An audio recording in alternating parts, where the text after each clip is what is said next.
Padahal Yesusnya sudah mengatakan dirinya, dia datang ke atas muka bumi itu bukan berdasarkan keinginannya sendiri. Aku datang bukan atas kehendakku sendiri, tapi atas kehendak Dia yang maha berkehendak. Nah, itu yang terjadi tuh. Jadi sekali lagi saya katakan, Yesus itu murni ciptaan yang berasal dari kalimah, di mana kalimah ini berasal dari sifat kalam yang melekat pada diri pencipta langit dan bumi. Jadi jangan disalah maknai isi Al-Quran. Gitu, silakan. Pak Bang Zuma, itu sebenarnya karena di versi kekristenan, kenapa tadi saya singgung Al-Quran, itulah pemahaman kami, karena di kekristenan ada bahwa firman yang keluar dari Allah itu yang menjadi, bukan diciptakan. Makanya saya singgung tadi At-Tahrim itu ayat 12, yang berkata, lalu kami meniupkan ke dalam rahimnya sebagian dari roh kami. Memang dalam Kemenak ada dalam kurung dibuat, artinya itu tambahan ciptaan. Tapi kalau versi kami, betul seperti di Alkitab kami, bahwa kami meniupkan ke dalam rahimnya, tapi bukan rahim sebenarnya, kalau apa kan? Sebagian dari roh kami. Jadi Allah sendirilah, Tuhan Kristen sendirilah. Makanya Isa bagi kami yang keluar dari Allah. Nah, sekarang karena begini, sesuatu yang keluar dari Allah itu tidak mungkin adalah ciptaan, karena tidak ada bagian dari dalam dirinya. kata siapa bukan ciptaan? Itu keliru ente. Berarti kita ini bukan ciptaan. Karena kita ini keluar dari Allah. Gimana sih? Matius 4 nomor 4, manusia tidak hidup dari roti saja, tetapi dari setiap firman yang keluar dari Allah. Berarti kita ini Allah, karena kita keluar. Bukan, artinya Bang, kita hidup itu adalah bukan hanya soal makan. Kenapa Anda biaskan? Kan Anda mengatakan semua yang keluar dari Allah itu adalah Allah.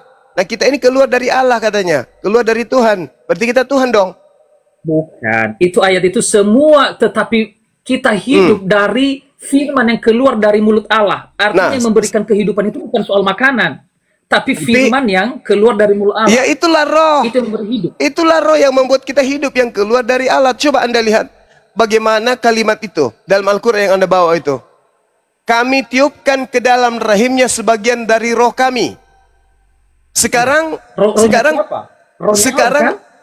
sekarang pemilik roh itu siapa? Iya, tapi roh Allah ini kan, rohnya Allah kan dari dirinya kan. Roh seluruh manusia itu rohnya siapa?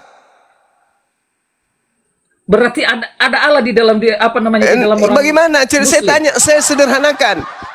Roh yang ada pada diri manusia itu rohnya siapa? Itu roh ciptaan kalau di apa? Tapi kenapa ini kan Anda tambahkan? Kenapa Anda katakan? Kenapa Anda tambahkan kata ciptaan? Langsung aja. Roh yang ada pada diri manusia itu rohnya siapa? Makanya saya bilang ada roh Allah di dalam orang. Pertanyaan saya sederhana. Roh yang ada pada diri manusia itu rohnya siapa? Makanya karena dikatakan jadi makanya baca kejadian 6 nomor 3. Rohku tidak selamanya berdiam di dalam diri manusia. Baca tuh, belajar lagi. Jadi roh yang ada pada diri manusia ini adalah roh Allah. Roh Allah. Bukan. Makanya Bang Zuma gini. Nenek Mukiper, gimana ceritanya? Roh yang ada dalam dirimu itu rohnya siapa? Kutanya dulu. Roh yang ada dalam dirimu itu rohnya siapa? Makanya dalam kekristenan, Roh Kudus, rohnya Allah berkata. Makanya kami tata Allah. Hei, Kejadian 6 nomor 7, rohku tidak selamanya berdiam di dalam diri manusia. Sekarang roh yang ada dalam diri Anda itu rohnya siapa? Betul Bang Zuma, itu bukan roh yang waktu apa namanya nafas. Beda roh dengan nafas. Saya pertanyaannya sudah kelima kali. Ini yang keenam kalinya. Roh yang ada pada diri manusia itu rohnya siapa? Iya, dalam kekristenan Bang Zuma betul memang manusia itu adalah tubuhnya, baitnya roh Allah. Ya, makanya roh kudus adalah kekristenan. Berarti Al-Quran tidak salah. Bahwa roh yang ada pada diri manusia, termasuk Yesus, adalah rohnya Allah. Roh yang Allah titipkan, roh yang Allah tiupkan. Air yang ada di atas muka bumi ini, airnya siapa? Nah, berarti kalau begitu... Bukan nah, saya bertanya. Air yang ada di atas muka bumi ini, sabar. Air yang ada di atas muka bumi ini, airnya siapa? Airnya siapa? Ya ciptaan lah. Iya, tapi itu airnya siapa? Airnya siapa? Tuhan yang ciptakan, bukan airnya siapa? Bukan masalah ciptaan. Itu airnya siapa? Miliknya siapa? Semua milik Tuhan, tapi bukan berasal dari diri Berarti Tuhan. airnya Tuhan. Berarti airnya Semua, Tuhan. Roh itu Bang Zuma. rohnya Tuhan. Airnya Tuhan. Semua Lautnya memang ciptaan Tuhan. Tuhan. Udaranya Tuhan. Langitnya Tuhan. Makhluknya Tuhan. Bukan berarti Artinya Tuhan. ciptaannya. Rohnya Tapi Tuhan. dalam Bukan berarti Al-Quran, Tuhan. Airnya Tuhan. Bukan berarti Tuhan. Lautnya Ya, Tuhan. ya. Bukan berarti Tuhan. Alamnya Tuhan. Bukan berarti Tuhan. Sadar nggak sih? betul, Bang Zuma. Artinya itu ciptaan, tapi dalam Al-Quran sebagian dari roh kami. Memang Dia karena tidak sebagian bilang roh kita yang lain rohnya itu Allah. karena Dimasukkan sebagian ke- roh lainnya ditiupkan ke makhluk yang lainnya. Sebagian Tidak ada roh rohku. lainnya di situ, Bang Zuma. Rohnya Astagfirullahaladzim. sebagian dari Coba, roh kami. hei, saudara, Prof. coba Sani kamu tadi sudah tunjukkan, bilang kami itu saudara. adalah Allah. Saudara jangan ngotot pada kebodohan, apalagi kau mengambil Al-Quran. Ketika berbicara Oke, mengenai siap. roh, sabar. Ketika berbicara mengenai roh, roh ini makhluk atau Tuhan? Jawab. Dalam yang dikatakan tadi itu rohnya Allah. Dalamnya Kalau dari Allah itu lautan. bukan ciptaan. Saya tanya sekali lagi, ini yang kedua kalinya.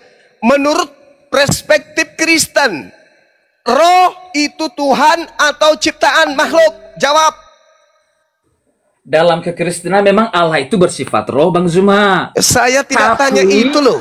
Saya tidak tanya itu makanya loh. saya bilang tadi cocok dengan Yesus Saya yang tidak di dalam tanya itu firman-Nya, loh. itu bukan lahir karena hubungan badan. Saya tapi tidak tanya karena itu. Yang dari saya tanya Allah. nih, jangan berdasarkan kekristenan, Islam berdasarkan Kristen. Menurut Kristen dalam pola keagamaannya, roh itu makhluk atau Tuhan? Jawab. Kalau dia roh ciptaan ada, Bang Zuma. Tapi Saya karena tidak di tanya Al-Quran tentang itu roh ciptaan rohnya dari atau roh sebagian dari ini. Yang saya tanya roh.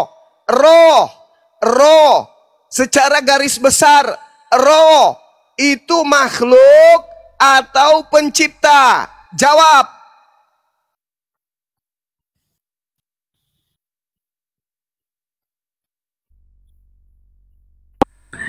Bang Zuma, ada roh ciptaan, Bang Zuma, betul itu. Tapi Yesus dalam kekristenan itu adalah keluar dari Di Allah. mana? Di mana? Sampai Oke, ada roh tadi. ciptaan. Oke, ada roh ciptaan. Di mana dalilnya? Zakaria 12 nomor 1. Roh itu adalah ciptaan. Sekarang tolong dalilnya di mana roh itu adalah pencipta. Ayo, semangat. Ayo.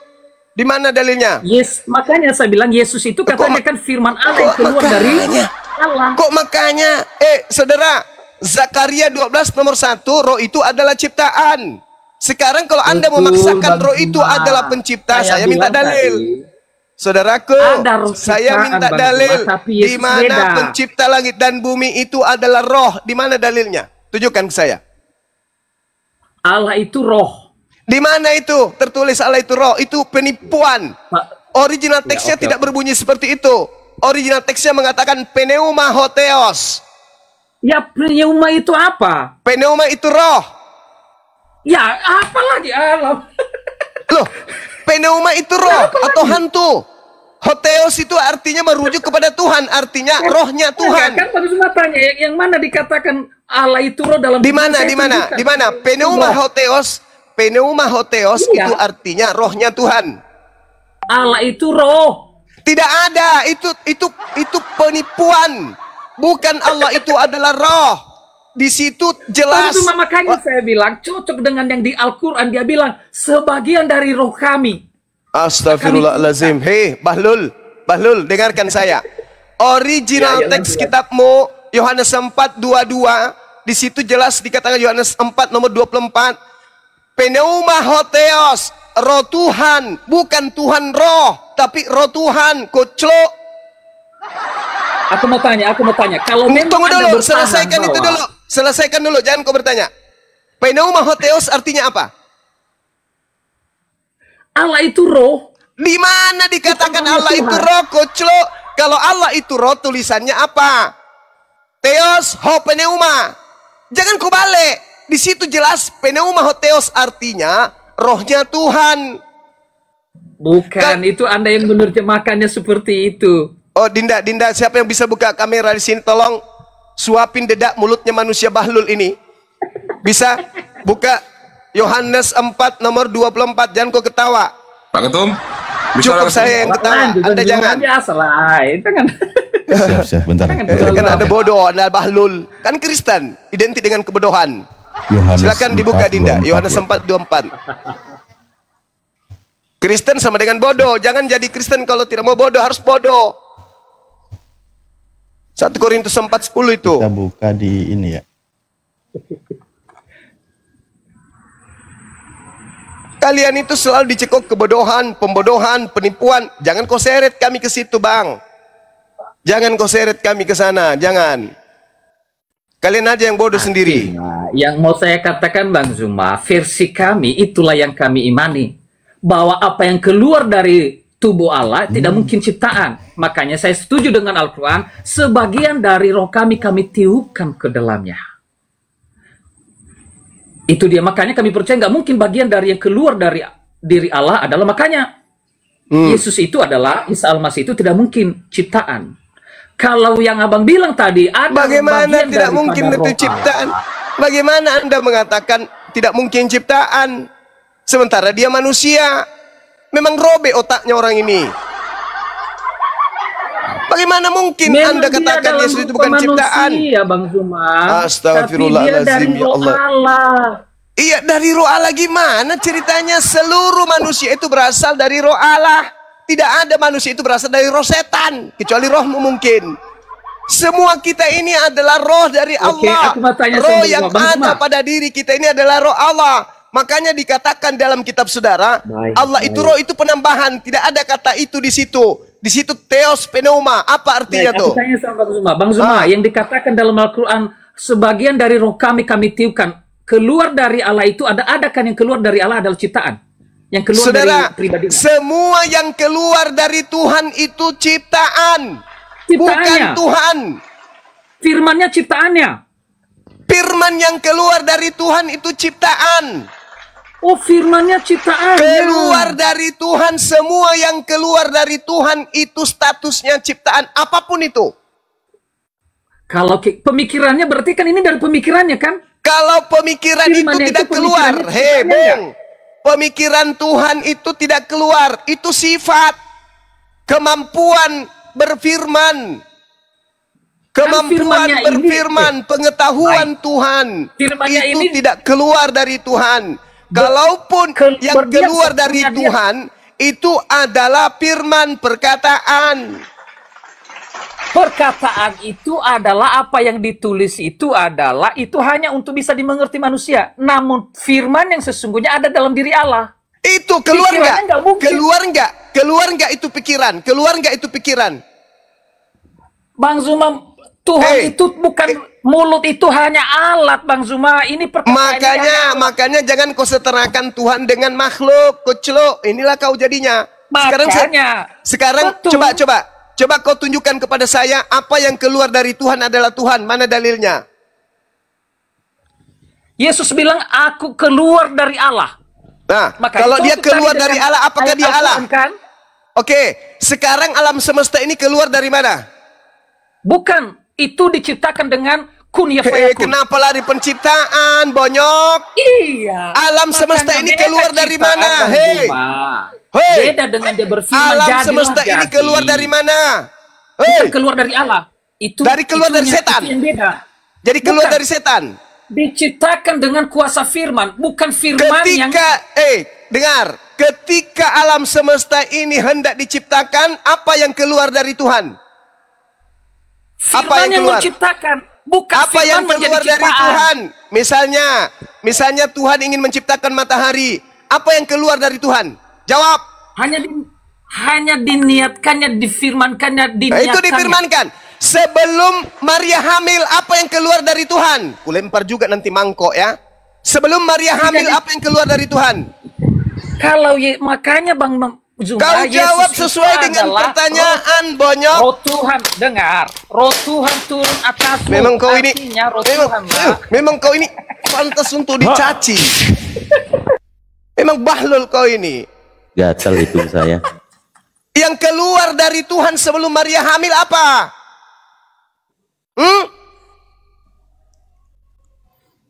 Yang diantar oleh Roh Kudus kepada Maria itu apa? Daging. Firman Daging dibawa, Tuhan. Roh Kudus dari langit, daging. Perkataan Tuhan yang dibawa oleh Roh Kudus kepada Maria.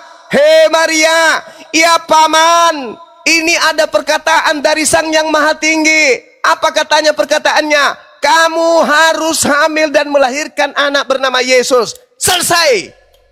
Berarti Yesus itu adalah firman yang keluar dari mulut Tuhan. Matahari itu adalah firman yang keluar dari mulut Tuhan. Alam semesta ini adalah firman yang keluar dari mulut Tuhan.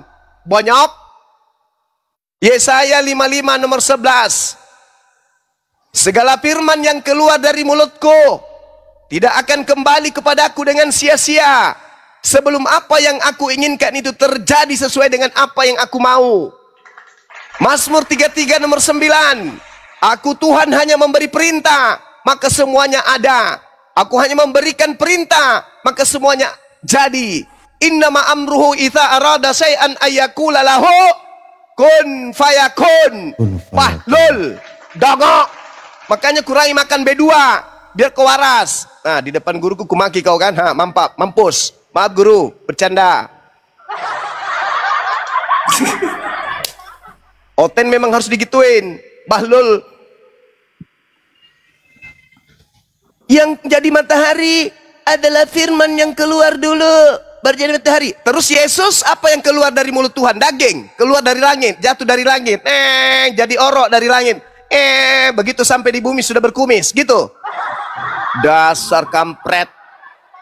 Firman yang keluar dulu, makanya dikatakan Al-Quran, kalimatuhu. Roh dari kami. Kenapa dikatakan roh dari kami? Karena Maria hamil tanpa digauli suami. Tiba-tiba saja berupa daging, lalu ditiup roh supaya dia hamil, supaya dia melahirkan anak. Begitu. Udah diajarin juga masih bebal. Ini kalau saya jadi guru di gereja, habis itu meja ku bongkar. Kalau saya jadi ngajar, kalau siswaku kayak tadi tuh.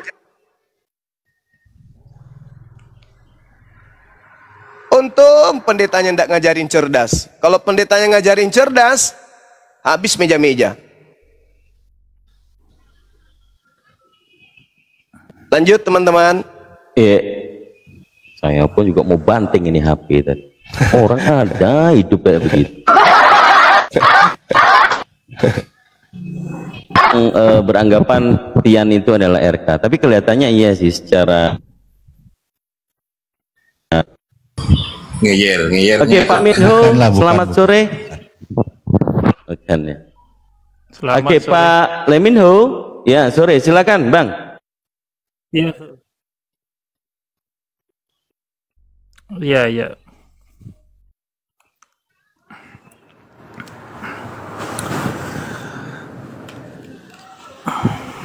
Iya, kadang-kadang itu ditanya muter-muter dulu baru dijawab itu.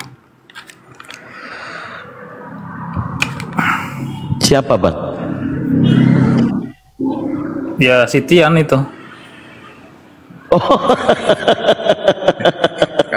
Kalau ada Menhu kira-kira nggak muter-muter nggak?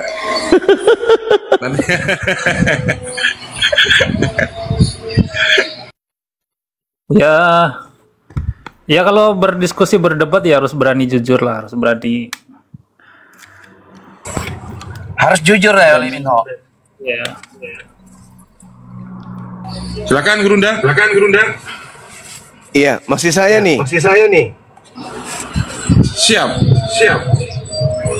Ya, silakan. Apa yang dibahas lagi apa?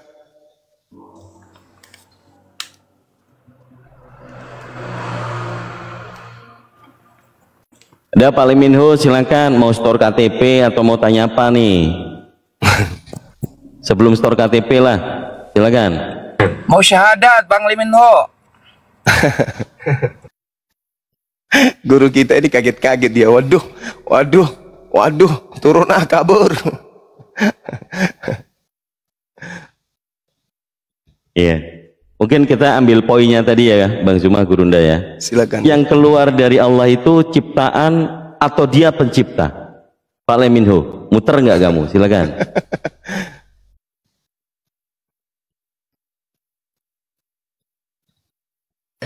Silakan Lemenho ditanggapi. Yang keluar dari pencipta itu apa ciptaan? Oh bukan. Iya, kalau ciptaan itu kan memang sesuatu dari yang tidak ada menjadi ada, itu baru dikatakan ciptaan. Tetapi kalau dari yang ada menjadi hal yang lain, itu namanya bukan ciptaan, namanya kreasi. Nah, daging Yesus kan memang dari yang tidak ada menjadi ada kan. Ya itu harus belajar kata ciptaan itu dulu sih. Itu aja Pak Ustadz Arif.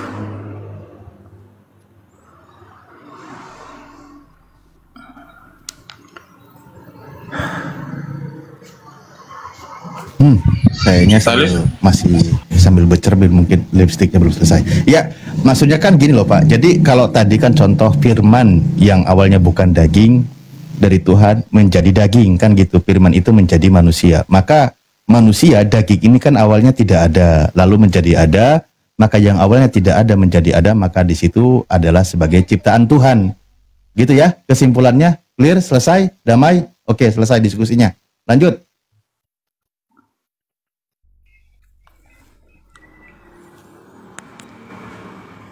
Ya, Bang David, mungkin monitor mau melanjutkan, memperumit, diajak muter-muter dulu. Oh yo siap, muter-muter yo.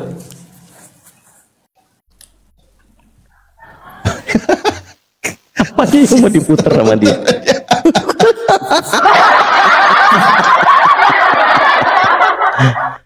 Mumet bareng kita, mumet bareng. David ini sebenarnya sudah mau syahadat dia ini. Ya betul Gurunda. Semalam udah kita integrasi, jadi dia ini takut nggak dianggap anak sama mamanya gitu. Maaf.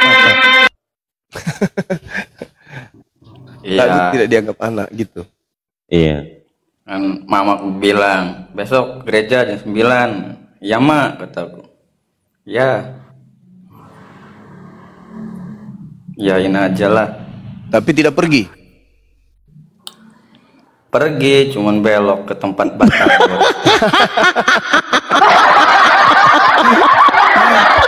Memang nakal. Anak durhaka. Aduh. Tapi bagus lah kan ya. Karena di sana kalau ditemukan betul menyembah Yesus yang benar berarti nyembah manusia. Kalau nyembah Yesus yang bukan Yesus yang benar berarti penyesat.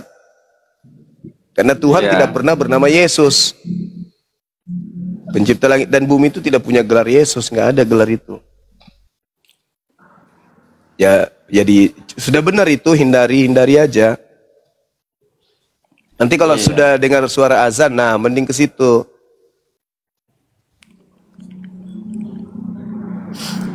Ngapain tuh? Berani nggak itu? Si David berani nggak kalau dengar suara azan dia balik datang ke masjid itu? Oh, pasti berani. Kalau dia sudah yakin, pasti berani. Takut diusir sama itu. Belum sunat, jangan kesini. Belum sunat mah. Enggak lah, kalau sampaikan saya baru mau Islam, pasti diterima. Yang penting masuk ke kamar mandi dulu, diguyur pakai air keran, bersih-bersih kepalanya. Uyur baik-baik, habis itu ambil karet pentil, ikat. Dibalik dulu helmnya, cuci bersih, masuk masjid. Atau beli salompas, kasih ini atau di lem Korea Gurunda. lakban. Habis itu ajak bicara. Awas lu ngantuk ya, awas lu tidur. Jangan lu selimutin kepala lu ya. Kau harus terjaga terus. Gitu. Ini Pak Leminho kayaknya sudah sunat deh. Sudah sunat kan Pak Leminho? Tadi ngatai David, kalau nggak pergi gereja belok. Tadi pagi masih ke gereja nggak? dengar-dengar aja dari belakang. Apa yang didengar tadi, Bang? Dari pendeta Ya, kita. Sunat itu tidak wajib. Pasti bilang gitu. Khotbah pendeta kita rahasia. tadi apa katanya? Ya, Ya. samar-samar yang nggak diperhatiin lah. Enggak kayak khotbahnya pendeta Bom-Bom. Saya sudah jarang ke YouTube karena saya di TikTok. Kan saya mau bayar listrik, mau beli beras, mau beli kuota. Jadi saya jarang lagi ke sini. Itu kata Bom-Bom, viral itu. Oh iya, Iya. Ya mudah-mudahan saudara saya ini dapat hidayah. Amin. Bom-bom sering puasa nggak itu, Bang? Kenapa? Bom-bom sering puasa nggak itu? Mana ada sering puasong perutnya kayak gitu. Cuman Pak Bom-Bom itu manusia tanpa anus, gak pernah makanya perutnya gitu terus dia. Oke, Bang Zuma, Gurunda, ini dua orang ini sebenarnya sudah apa namanya, sudah tercerahkan karena terlibat dalam diskusi kita, terutama semua yang dipaparkan Gurunda dan kita semuanya apologetis Islam Indonesia. Mungkin pemaparan kepada orang yang sudah mulai berakal sehat kembali dalam mencari agama yang benar. Tafadhol Gurunda, mungkin pencerahannya. Tafadhol. Iya, jadi gini Bung, kalau di dalam Al-Quran itu kan, Al-Quran itu selalu menantang manusia. Bukan hanya menantang manusia pada zaman Nabi Muhammad, enggak. Tapi Al-Quran itu selalu menantang seluruh manusia untuk menemukan kemudian kesalahan atau apa yang ada di dalam Al-Quran yang menurut akal atau ilmu pengetahuan itu bertentangan. Dan sampai hari ini belum ada satupun manusia di atas muka bumi ini yang mampu menunjukkan kelemahan Al-Quran. Nabi Muhammad itu ya hidup di 1000 tahun, 1400 tahun silam. Bisa nggak kita bayangkan keadaannya pada zaman itu seperti apa? Sedangkan 1000 tahun yang lalu, 100 tahun yang lalu, masa-masa penjajahan, Anda pernah lihat nggak di TikTok bagaimana kota Jakarta tahun 1960, tahun 1950? Pernah kan? Iya, pernah. Pernah. Nah itu, Kayak perubahan-perubahan.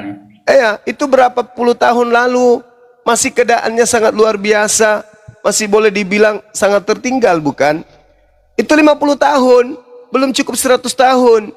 Bagaimana yang 100 tahun yang lalu, 200 tahun yang lalu, 300 tahun yang lalu, 400 tahun, apalagi 1400 tahun. Tapi Nabi Muhammad memberikan sebuah kedikdayaan kepada kehidupan manusia di alam ini. Apa itu Al-Quran? Di situ terurai pengetahuan yang terkait dengan kedokteran, yang terkait dengan militer, pendidikan, seluruhnya ada di dalam. Dari mana Nabi Muhammad tahu? Beliau buta huruf, tidak mengerti bahasa Ibrani, tidak mengerti bahasa Yunani. Tidak ada teman-teman dia yang terpelajar. Tidak ada sahabat beliau yang kemudian bisa membaca kitab-kitab sebelumnya atau pernah terindikasi mengetahui kitab-kitab sebelumnya. Tidak ada di sana sekolah, tidak ada kemajuan di sana, tidak ada peradaban di sana di tanah Arab. Padang gurun yang tandus, tidak pernah tersentuh kehidupan-kehidupan yang sudah maju seperti di Yunani, seperti di Romawi, Mesir. Itu tidak. Di situ benar-benar padang gurun yang panas, kemudian tidak ada sedikit pun di sana tersentuh oleh peradaban kehidupan manusia yang sudah maju pada zaman itu. Nabi Muhammad betul-betul hidup sebatang kara. Ayahnya, beliau belum lahir, sudah meninggal. Tidak memiliki kemudian pengetahuan dari ayah. Begitu dia lahir, tidak mengetahui baik buruk, ibu kandungnya meninggal. Belum seberapa, meninggal kakek, meninggal paman. Tidak pernah dia tersentuh satu pengajaran di luar. dari wahyu yang diterima, nggak pernah. Nggak ada dia terima pendidikan-pendidikan sebelumnya, sebelum dia menerima Al-Quran. Itu nggak ada.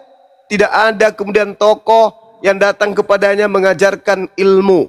Tidak ada padanya kesempatan pergi ke Mesir belajar, pergi ke Roma belajar, ke Yerusalem, Palestina belajar, atau apapun itu. Tidak pernah. Tidak pernah dia membaca buku-buku pengetahuan. Tidak pernah, tidak ada sama sekali. Buta. Tapi kenapa di zaman canggih sekarang ini, bukunya, Al-Quranul Karim, kitabnya, justru selaras dengan ilmu pengetahuan. Sedangkan kitabnya orang Kristen, penulisnya itu ratusan. Yang mendukung kemudian penerjemahan Septuaginta itu ratusan.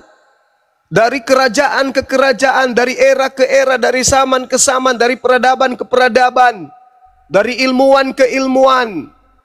Sudah gitu bukan cuma seorang, ratusan. Di situ ada Paulus, di situ ada Markus, Lukas, bekerja sama mereka menghadiahkan buku yang sudah direvisi, diedit dan seterusnya. Terjadi padanya evolusi dan seterusnya. Disampaikan kepada orang Kristen, apakah sudah embulan diterima? Enggak. Masih butuh dikoreksi, masih butuh direvisi. Dan itu bukan cuma kemarin, hari ini dan seterusnya akan mengalami hal yang sama.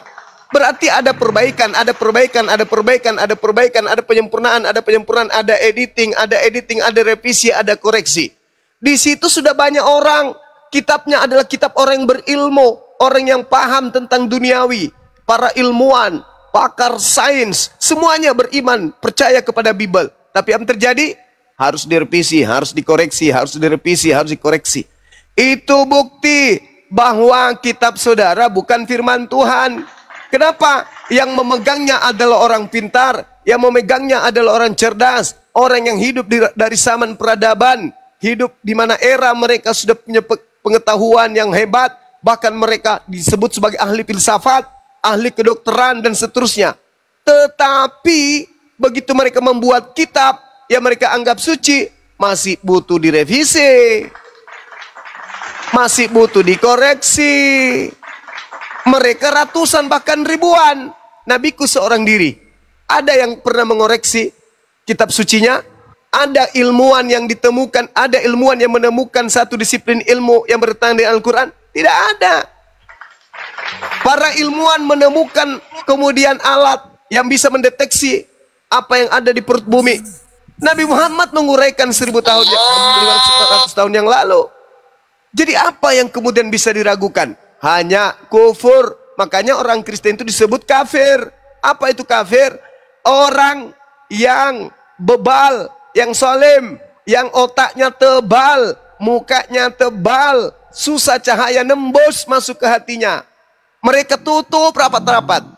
Padahal Al-Quran sudah datang dengan kilauan, dengan cahaya yang begitu jelas, kebenaran yang begitu diurai. Bayangkan Anda duduk merenung, duduk nih, duduk, Anda duduk. Dari kanan kiri disuarakan Allahu Akbar. Innamal mu'minuna alladhina idza dzukirallahu wajilat qulubuhum. Dari masjid yang sono mengumandangkan ayat bagaimana Allah memuji kemudian orang-orang yang padanya ada iman. Dari sebelah kiri bunyi ayat lagi, Qul huwallahu ahad. Ayat di mana Kristen diperdengarkan Tuhan itu ahad. Dari depan bunyi masjid lagi. Semua dikelilingi suara masjid. Apakah kalian kemudian peduli? Enggak. Padahal pertolongan Tuhan datang kepada kalian dengan didirikannya masjid demi masjid demi masjid supaya diperdengarkan kalimat-kalimat benar itu. Ada kalian peduli? Enggak. Yang kalian peduli cuman ke gereja. Malam kudus sunyi sepi, Tuhan Yesus melangkah ke bait Allah mengajar Jumat. Yakub, Yesus menerima firman dari Bapa untuk disampaikannya kepada murid. Itu yang kalian senang itu. Apalagi kalau sudah diikuti dengan musik-musik yang wah luar biasa. Padahal narasi yang dibangun dari ucapan kalian itu sudah menggugurkan ketuhanan Yesus. Yesus menerima firman dari Bapa. Itu sudah bukti dia bukan Tuhan. Azan betul dikumandangkan di mana-mana, 24 jam azan itu silih berganti dari masjid ke masjid. Ada kalian peduli? Enggak. Kenapa? Karena ada penyesat di dalam diri kalian yang sulit untuk menerima itu. Enggak mau. Kata kenapa? Mereka juga butuh teman di neraka. Di Islam coba, saudara saya dua ini, apa yang salah di Islam? Hubungannya dengan agama kalian, apa yang salah? Yesus kami katakan makhluk. Salah enggak? Tidak. Yesus menyembah kepada Tuhannya. Salah enggak? Tidak. Yesus adalah nabi dan rasul utusan Tuhan kepada Bani Israel. Salah enggak? Tidak. Yesus puasa. Salah enggak? Enggak. Sunat. Salah enggak? Enggak. Sujud, sholat. Salah enggak? Enggak. Semua yang kami imani itu dibenarkan oleh Anda sendiri. Tapi kenapa gengsi menerima Islam? Yaitu tadi. Waspadalah kepada penyesat yang datang kepadamu dengan memakai namaku dan berkata, akulah dia. Jangan kau percaya. Kalau kau percaya, kau sesat. Nah ini yang terjadi. Berat menerima Islam. Padahal katanya Yesus itu juru Islam, juru selamat. Selamat itu artinya Islam. Shalom. Itu artinya selamat. Juru selamat. Berarti Yesus juru Islam.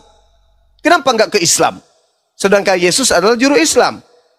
Di Islam, sujud, puasa, sunat, tidak makan babi, ibadah sesuai dengan kaidah. Kenapa enggak mau ke Islam? Sementara Yesus sendiri adalah Islam. Karena itu tadi, ada iblis yang menyesatkan kalian, yang menutup hati kalian, yang menutup pikiran kalian. Siapa iblis itu? Boleh jadi setannya langsung, boleh jadi orang tua kalian, boleh jadi anak-anak kalian, boleh jadi saudara-saudara kalian. Karena setan itu ada dua golongan. Ada dari golongan jin, ada dari golongan manusia. Setan dari golongan manusia adalah dia yang mengajarkan manusia, baik itu anaknya, tantenya, cucunya, siapapun dari manusia, yang mengajak manusia menyembah kepada sesamanya makhluk ciptaan Tuhan. Itu setannya tuh. Jadi kalau kamu takut sama orang tuamu, karena kamu itu mau Islam tapi kamu tak, berarti kamu takut kepada setan. Karena setan ini mengajarkan kamu untuk menyembah kepada selain daripada Tuhan. Coba cari tahu Tuhan yang umat Islam. Mana Tuhan yang umat Islam? Bisa kau dapat? Tidak ada. Tidak bisa kutemukan umatnya Islam itu, Tuhan yang umat Islam itu nggak ada. Tapi kalau kami coba cari Tuhannya Kristen. Begitu kami melangkah ke rumah orang Kristen, lihat di dinding, tuh Tuhanmu menggantung di dinding. Apakah seperti itu Tuhan? Enggak. Tuhan itu laisa kamitslihi syai'. 2 Samuel 7:22. Tidak serupa dengan apapun. Berarti dia tidak bisa dibentuk. Makanya umat Islam itu cukup berkata, Allahu Akbar. Duhai dikau hakikat yang maha besar. Itu di Islam. Jadi Tuhan pencipta dan bumi yang maha besar ini mendengarkan, mengetahui, oh hambaku si Suma sedang menyembahku. Tapi kalau Yesus Anda panggil, Yesus,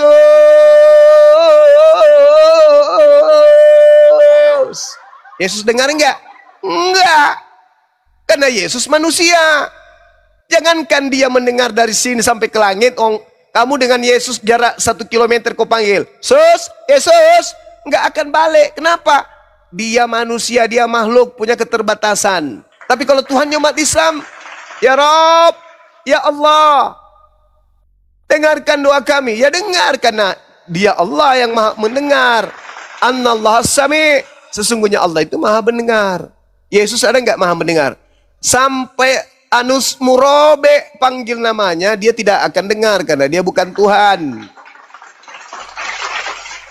Begitu saudara. Jadi Islam itu sederhana. Kami memuliakan para nabi.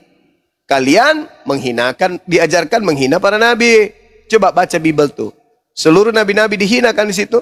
Ada nabi yang diperkosa kedua anak gadisnya. Ada nabi yang diperintahkan, yang diceritakan kemudian mengintip istrinya orang mandi lalu digauli. Ada nabi yang diceritakan lari menggunakan dia masuk ke perkampungan dalam keadaan telanjang. Ada. Jadi dihinakan. Ada nabi yang mati ditampar, ditonjok, tombak, digantung secara terkutuk. Dihinakan. Tapi kalau di Islam, semua nabi dimuliakan. Termasuk Yesus pun kami muliakan. Bahkan di Islam nih, di kitab kami itu tidak ada Paulus dihinakan di situ. Nggak ada. Nggak ada di kitab kami Paulus itu dihinakan. Ya, cuman di kitab kalian itu kerjanya mengutuk, menghina, mengutuk. Bahkan Tuhan pun dikutuk, Tuhannya sendiri. Begitu saudara. Jadi kalau begitu Anda masuk Islam, ya Anda sudah menjadi pengikut Yesus yang adalah nabi bagi Bani Israel itu. Karena Anda akan diajari untuk mendudukkan Yesus itu sebagai utusan Tuhan, bukan sebagai Tuhan, apalagi sebagai makhluk yang dikutuk Tuhan. Sebagaimana dalam Galatia 3 nomor 13, dikutuk dia di situ. Itu kita enggak. Begitu saudara.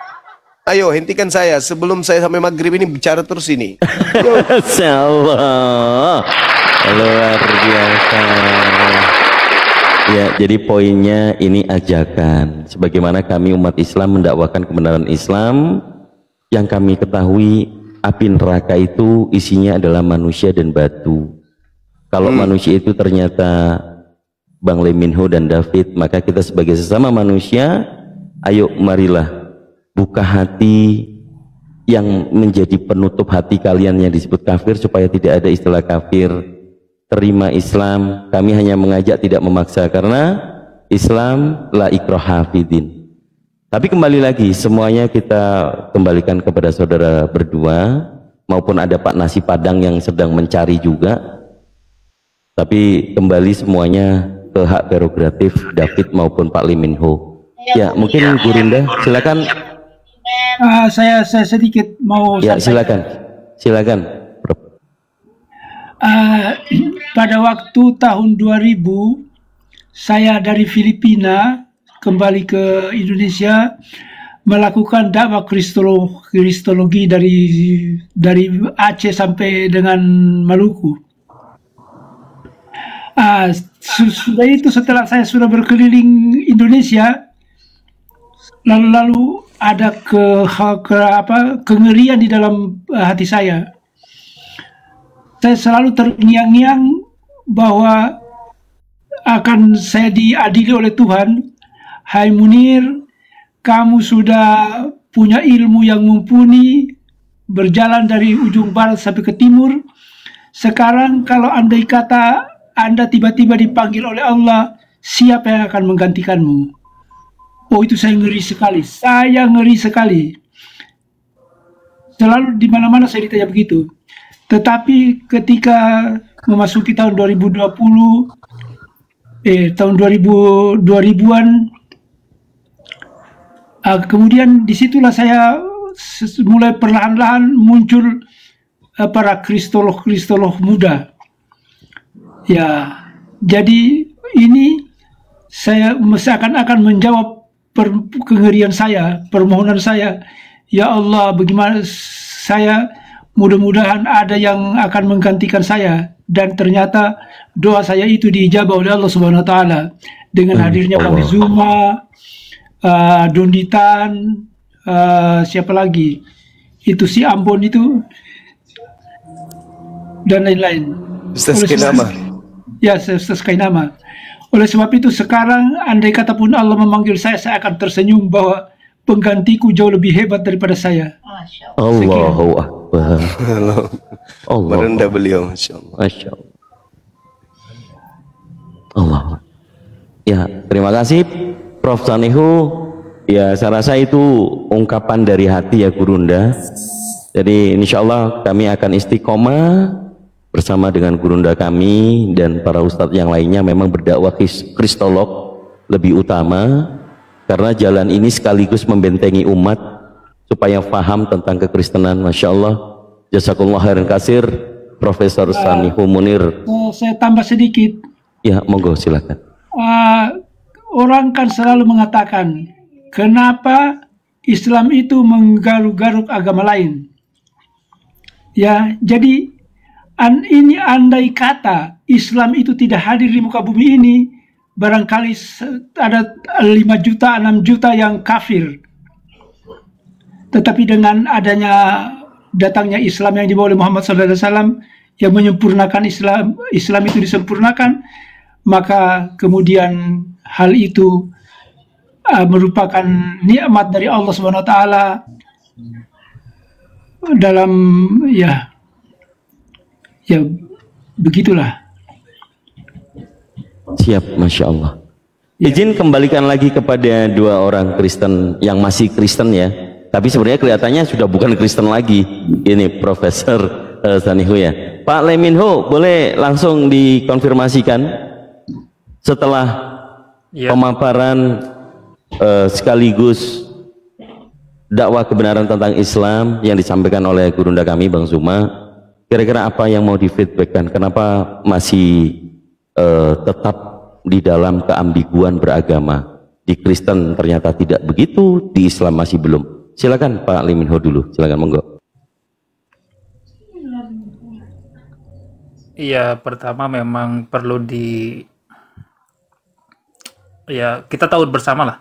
Maksudnya Indonesia itu kan secara kultur adalah negara yang memang betul-betul adalah negara yang beragama. Sesuai dengan sila pertama ketuhanan yang Maha Esa. Itu betul-betul saya rasain betul-betul diterapkan oleh seluruh warga Indonesia ya. Sehingga di Indonesia sangat sedikit adanya ateisme. Cuma permasalahannya di dalam mencari kebenaran adalah ketika harus diperhadapkan dengan karena kuatnya kultur beragama di Indonesia, jadi ada timbul fanatisme begitu. Jadi ketika seseorang mungkin merasa terpanggil atau merasa benar, yakin benar dengan satu agama, tetapi ketika dia sudah dikelilingi oleh om-omnya, oleh tantenya, oleh keluarganya mungkin, atau mungkin sudah berada di satu komunitas, ada suatu kesulitan mereka untuk berpindah begitu, Kang Dito. Adanya tekanan lah, ada tekanan pressure begitu. Jadi mungkin sama saya seperti saya mungkin jika dapat hidayah begitu di Islam, hal yang pertama harus saya hadapi kesulitan untuk berpindah karena ada fanatisme di pihak keluarga, jadi takut dibenci dan lain sebagainya. Itu satu ya.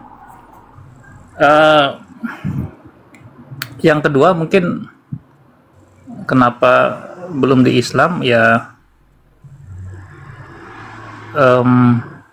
belum semua diterima dengan baik ya. Mungkin banyak hal yang belum diterima dengan baik. Oke, cukup konfirmasinya. Saya rasa alasannya sudah cukup jelas karena culture dan juga lingkungan. Mungkin Pak Liminho tadi mendengar nggak apa yang disampaikan oleh profesor kami, dari gurunda kami. Beliau mengatakan kalaupun dijemput segera mungkin. Beliau mengatakan akan dengan senyuman. Inilah bedanya kami umat Islam. Bagi kami kematian itu akan menjadi hadiah yang terindah. Setelah kalau misalnya yang dirasa sebagai amalan, salah satunya yang 3 untuk mengantarkan sampai dengan yaumul hisab, yaitu ilmu yang bermanfaat. Dari gurunda kami, Profesor Sanihu Munir, beliau mengamalkan yang ilmu bermanfaat bagi umat Islam, sehingga akan menghadapi panggilan Allah itu dengan senyum. Lalu Pak Leminho tentang menyikapi kematian, apakah kekhawatiran yang ada atau sudah ikhlas? Karena kullu nafsin dha'iqatul maut, segala sesuatu yang bernyawa pasti akan mati. Itu kepastiannya hak. Kita nggak bisa menolak dan kita tidak bisa memajukan. Silakan ditanggepin. Kalau kita sudah membahas tentang makna kematian, maka ini tidak lagi menjadi kamuflas. Apakah kita sudah siap dengan kematian yang datangnya itu pasti dan tidak diduga-duga? Bagaimana Anda mempersiapkan? Khawatir atau bahagia? Silakan.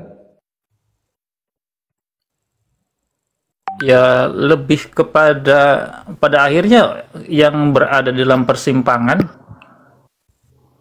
ya mungkin mereka akan lebih, atau saya mungkin lebih akan kepada ke pasrah begitu ya, ataupun karena setelah belajar kan memang nggak cukup kita beriman sebetulnya, nggak cukup kita punya pengetahuan tentang ketuhanan, nggak cukup iman, nggak cukup percaya begitu. Jadi ya sekarang lebih ke mungkin ada jalan begitu ya, ada jalan untuk ke arah sana begitu, lebih berdoa supaya ada jalan terbuka ke sana. Tetapi masalah kematian ya lebih ke pasrah sih. Iya, baik. Saya rasa sesi tanya jawab ke calon mu'alaf, calon yang untuk mau menerima Islam tapi masih belum dapat hidayah, ya kita hanya bisa bantu doa ya, dan kami tetap istiqomah di jalur dakwah ini. Baik, kita sapa dulu, sudah ada kelihatannya debater ya, Pak Frans. Selamat sore Pak Frans dari Katolik. Alve, selamat sore. Saya sebut Alve gimana Ustaz? Saya naikkan, kenapa saya naikkan? Karena komentarnya itu ketika di multi kan minta permintaan tamu kan, Yesus is God, Yesus is God gitu. Makanya saya naikkan, berarti Kristen Katolik dari mungkin dia. Katolik beliau kelihatan. Iya. Tapi kok langsung ngeloncat ya? Masa sih saya salah sapa gitu loh, Salve langsung lompat dia. Oke, sekarang kita lanjut untuk David. Pit, pertanyaan yang sama, silahkan ditanggapi yang sama Pit, sambil nunggu debater Kristen yang mau debat. Silakan David. Ya cuma tadi penjelasan Mang Juma, kan Nabi Muhammad hidup di padang gurun ya. Kalau misalnya kehausan itu apa ada air di situ?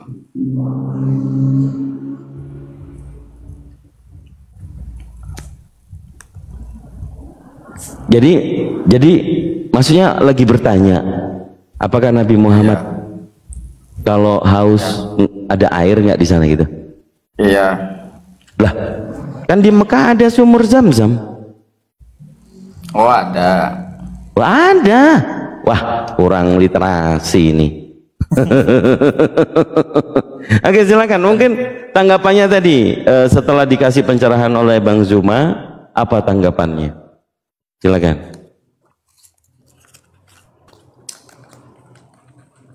Bingung saya menanggapinnya tuh. Iya, sekiranya takut sama mamanya, kalau mati mau ngajak mamanya mati juga nggak?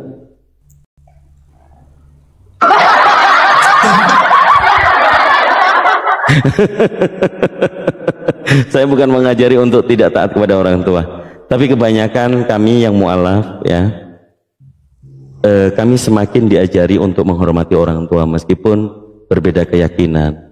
Kami menunjukkan bahwa agama kami ini, Islam ini mengajarkan kami sebagai anak yang baik, anak yang tidak melawan orang tua. Tapi kalau orang tua sudah terlibat dalam keberagamaan, maka kami hanya luruskan saja, dan selalu kami ajak untuk itu gini loh, itu gini loh. Kalau sudah ada debat ya udah kita minggir. Jadi ada kesan bahwa sopan santun itu dalam Islam. Bahkan kita selalu berdoa, Sinyal Kang itu. yang berakma,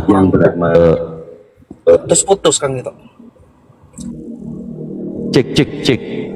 Iya, waktu ada mobil lewat. Iya, saya ulangi lagi. Ya, saya ulangi lagi. Jadi di dalam Islam, orang yang mu'alaf, yang benar-benar sudah menyerahkan diri, pasrah kepada Allah, yang sudah menemukan kebenaran Islam, maka berdoa keluarga terdekatnya untuk diberikan hidayah. Itu doa yang utama kami. Nah, kalau Bro David sudah tahu kebenaran Islam tapi tidak ngajak orang tuanya, dan masih malah ngikutin orang tuanya, maka apakah itu disebut dengan sayang kepada orang tua? Kan gitu. Kami aja yang tidak sekeluarga dengan teman-teman Kristen mendakwahkan kebenaran Islam ini bukan tujuan lain, memang lillahi ta'ala. keilmuan kami ini akan dimintain pertanggungjawaban oleh Allah. Itu. Jadi ilustrasinya adalah pada saat Bro David atau Bro Lee Min Ho sudah jatuh ke dalam bara api. Kami melihat, maka usaha kami hanya sebatas memberikan tongkat, mau diterima atau tidak. Dan kejadian itu Allah kami ini yang memberikan hak mutlak sebagai disebut hidayah. Itu sih. Jadi berdakwahnya kami tidak ada unsur paksaan, ya. Sebatas memperlihatkan kebenaran beragama Islam. Setelah kematian masih ada kemudian ada alam yang kita lalui, yaitu alam barzah. Alam kematian itu alam kubur. Kemudian masih ada lagi satu alam lagi disebut dengan alam kebangkitan atau padang mahsyar. Di situ ada yaumul hisab juga, baru ditentukan surga dan neraka. Itu dalam hal keimanan kami. Perjalanannya. Nah, sebelumnya kamu di alam kandungan, di alam rahim, tahu nggak? Kita sama-sama nggak tahu kan? Enggak. Dalam totalnya.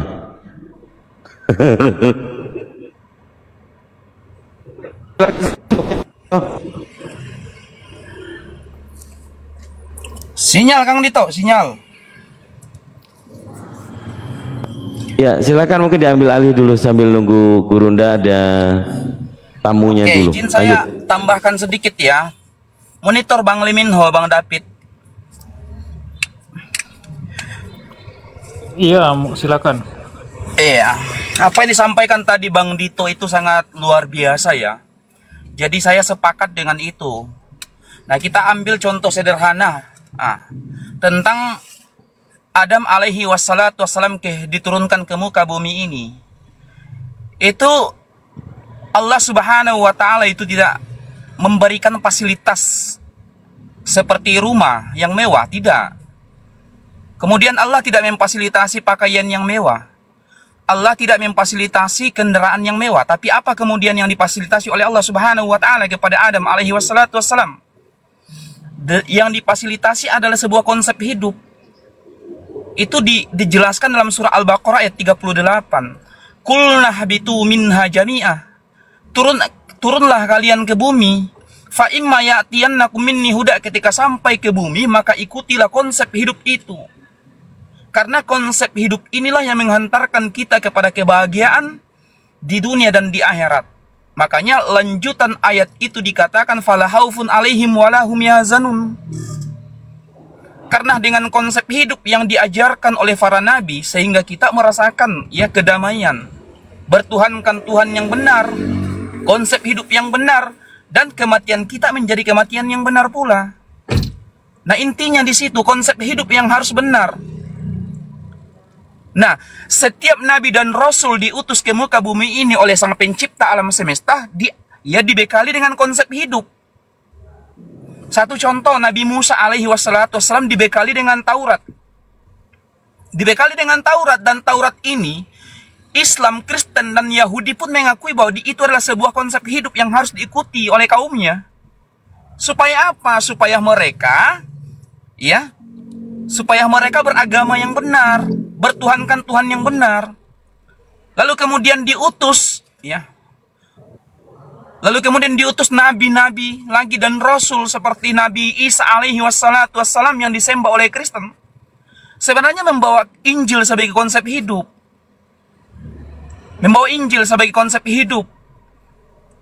Kemudian diutus Rasulullah SAW membawa Al-Quran, membawa konsep hidup. Maka konsep hidup yang paling utama yang dibawakan oleh para nabi dan rasul itu adalah mengajak umatnya untuk menyembah hanya kepada satu Tuhan. Sebagaimana dalam Markus 12:29, dengarlah wahai bangsa Israel, hukum yang terutama adalah Tuhan Allah kita itu Esa. Kalau Al-Quran secara universal, walaqad basna fi kulli ummatir rasulan an i'budullah, tidaklah Allah mengutus nabi dan rasul kepada setiap umat kecuali mengajak manusia menyembah kepada Allah dan menjauhi tagut. Apa itu tagut? Togut adalah bentuk sesembahan lain selain Allah. Ketika kemudian ya Fir'aun menjadikan dirinya Tuhan kepada bangsa Israel, maka diutuslah Musa menyampaikan Tuhan langit dan bumi yang benar. Siapa dia? Ketika kemudian Raja Namrud menjadikan Tuhan dirinya kepada suku Kan'an, maka diutuslah Ibrahim kepadanya menyampaikan Tuhan yang benar.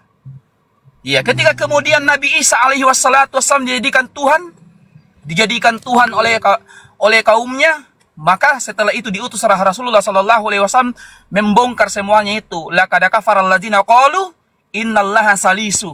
Telah kafir orang yang mengatakan ya Allah itu satu dalam tiga, dan telah kafir orang yang mengatakan adalah Isa putra Maryam adalah Tuhan. Itulah tujuan para nabi diturunkan, membawa konsep hidup supaya apa? Supaya kita bertuhankan Tuhan yang benar, ya beragama yang benar, dan kematiannya orang-orang benar itu ya pasti tempat kembalinya adalah hidup yang kekal. Sebagaimana apa yang disampaikan oleh Yesus, bahwa hidup yang kekal itu adalah mengenal Allah satu-satunya Tuhan yang benar dan mengenal Yesus sebagai utusannya. Begitu Bang Leminho dengan Bang David. Masya Allah. Ya, izin Ustadz Felix, kita sapa dulu. Ini yang baru masuk kayaknya. Ini kayaknya jualan Yesus ini. Garis keras itu. Ya, ikut Yesus hadiah surga. Wah, mantap ini. Selamat sore. Sore, shalom. Selamat sore.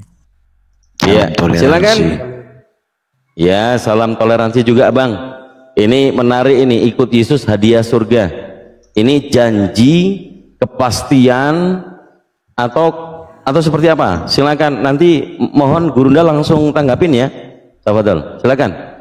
Baik, terima kasih saudaraku, salam toleransi. Maksudnya saya memberikan narasi atau bagaimana? Saya bertanya atau gimana saudaraku?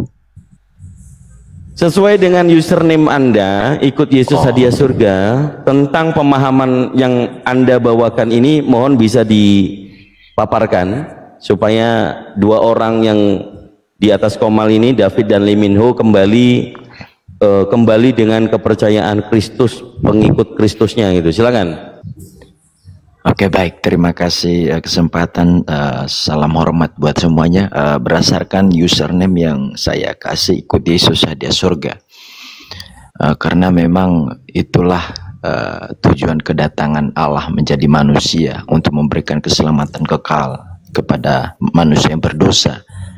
Karena Allah menjadi manusia dinamakan Yesus, karena Allah, Yesus itu Allah itu sendiri. Dan ketika Allah menjadi manusia, sifat kealahan tidak pernah gugur, tidak pernah hilang darinya. Makanya Yesus mengatakan, aku berkuasa di bumi dan di surga, aku yang awal dan yang akhir. Kalau engkau percaya kepada aku, engkau tidak akan mati dalam dosamu. Ada kehidupan kekal bagi setiap orang yang percaya kepadanya. Itu saja yang bisa saya sampaikan, saudaraku. Terima kasih.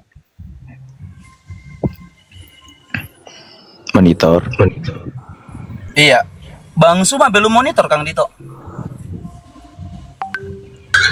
Gurunda monitor. Ustaz Tahta monitor, Ustaz. Ya, Ustaz Tahta. Ustaz, Cak. Apa? Ya, monggo. Gantian dulu sama.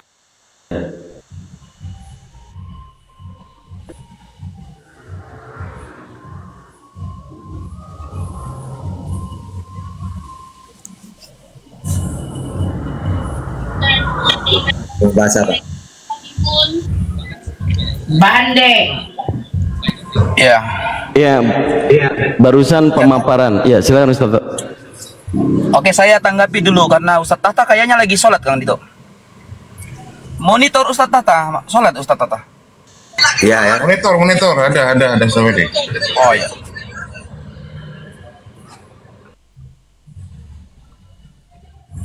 Apa ya, mau dialog tak? Atau mau apa? Ya, tadi dibawakan. Ya, silakan Prof. Tahan dulu Ustaz. Ya. Prof, Gurunda, monggo. Saya ingin membahas satu istilah yang salah dimengerti selama ini, yaitu tentang jalan. Jadi Ian Wilson mengatakan bahwa kalau kita membaca Alkitab lalu kemudian menafsirkan sedemikian, maka kita telah salah menafsir. Sekarang tentang jalan lurus, ya, yang inilah yang dikatakan oleh mereka bahwa jalan itu adalah jalannya Yesus, ya. Padahal jalan ini ada di dalam Islam, dan Islam ini datang untuk meluruskan kembali jalan yang lurus yang kemudian dibelokkan oleh umat Kristiani. Jalan lurus atau jalan itu adalah nama golongan atau pengikut para nabi, Nabi Muhammad, Nabi Isa, Nabi Yohanes, dan seterusnya. Ini yang jalan ini adalah semua nabi. Tetapi dalam pemahaman Kristen bahwa jalan itu adalah jalannya Yesus. Ya, akulah jalan, kebenaran, dan hidup. Tidak ada yang datang kepada Bapa kalau tidak melalui aku. Nah, ini adalah salah penafsiran daripada jalan itu sendiri. Kalau kita melihat di dalam Islam, di dalam surah Al-Fatihah, Ihdinas Shiratal Mustaqim, tunjukilah kami jalan yang lurus. Ini umat Kristiani langsung berhenti saja sampai di situ. Sementara kita bertanya, yang manakah jalan yang lurus itu? Maka dikatakan siratal ladzina an'amta alaihim, yaitu jalannya orang-orang yang engkau beri nikmat, jalannya para nabi. Ya, jadi kalau dikatakan bahwa jalan itu adalah jalannya Yesus dan jalan Yesus ini adalah jalan Yesus palsu, nah ini yang celaka. Jadi dikatakan bahwa akulah jalan ini harus menjadi Kristen, itu salah besar, ya, karena jalan ini adalah, makanya di dalam Al-Quran, Ihdinas Shiratal Mustaqim, siratal ladzina an'amta alaihim, yaitu jalannya orang-orang yang engkau beri nikmat, bukan jalannya mereka yang sesat, yang dimurkai, yaitu Yahudi, dan bukan jalan mereka yang sesat, yaitu Kristen. Nah, dengan demikian, ini dijelaskan pula di dalam buku Ian Wilson, Jesus Alive, bahwa gereja tidak paham jalan lurus. Jadi ajaran Yesus. Jadi kalau jalan lurus yang dijelaskan oleh Kristen itu salah. Karena mereka hanya mengakui bahwa satu-satunya jalan yang lurus adalah jalan Yesus. Padahal semua nabi itu adalah jalan. Agamanya Yesus, agamanya Yohanes Pembaptis, agamanya Zakaria, dan seterusnya. For Peter, James, and the other follower of the way, as they call particular brand of Judaism. Jadi ini yang dikatakan jalan ini adalah jalan particular brand of Judaism, salah satu sekte daripada Judaism. Dan Yesus merupakan nabi terakhir dari Yahudi yang menjadi tunjukkan jalan ini. Oleh sebab itu, maka yang ditunjukkan bahwa jalan ini adalah jalan lurus, ini adalah semua nabi. Jadi itu dulu yang saya sampaikan. Terima kasih. Boleh saya tanggapi sebentar? Oh, silakan. Oke, makasih.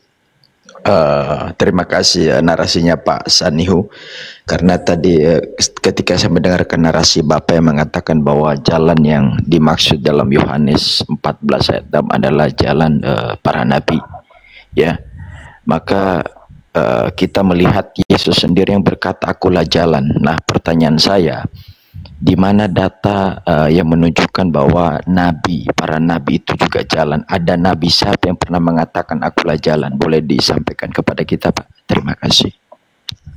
Ya. Jadi itu dijelaskan di dalam Al-Quran itu kan, Al-Quran mengatakan bahwa jalan lurus itu adalah jalannya orang-orang yang pernah diberi nikmat, itu jalannya para nabi. Itu. Enggak, maksud saya Pak, karena Bapak tadi bilang itu ketika Yesus mengatakan akulah jalan, itu kan Yesus merujuk kepada pribadi Yesus. Nah, maksud saya ada enggak nabi siapa yang pernah mengatakan akulah jalan? Ada Pak? Inda kalaminal mursalin ala siratim mustaqim, surah Yasin 3-4. Sesungguhnya kamu Muhammad merupakan salah satu rasul yang aku utus. Salah satu rasul itu berarti ada rasul-rasul lain termasuk Nabi Muhammad. Inna kalaminal mursalin, sesungguhnya inilah jalan yang lurus. Sudah ya? Ada ya? Silakan. Ada yang bagaimana, sudah puas dengan itu? Saya tetap kurang puas Pak. Sorry, sekali lagi iman Bapak. Boleh saya tanggapi sedikit? Silakan Ustaz Tahta. Maksud saya begini. Masuk. Izin saya sedikit Ustaz Arif ya. Oh iya, baik silakan. Oke. Iya, tadi saya hanya menambahkan sedikit dari Pak Profesor mengatakan bahwa seluruh nabi dan rasul adalah jalan. Karena seiring dengan itu dalam Bible mengatakan aku adalah jalan kebenaran dan hidup, tidak ada sampai kepada Bapa tanpa melalui aku. Jadi betul. Ya, nabi dan rasul adalah jalan, ya, jalan kepada Allah bagi kaumnya. Nah, dalam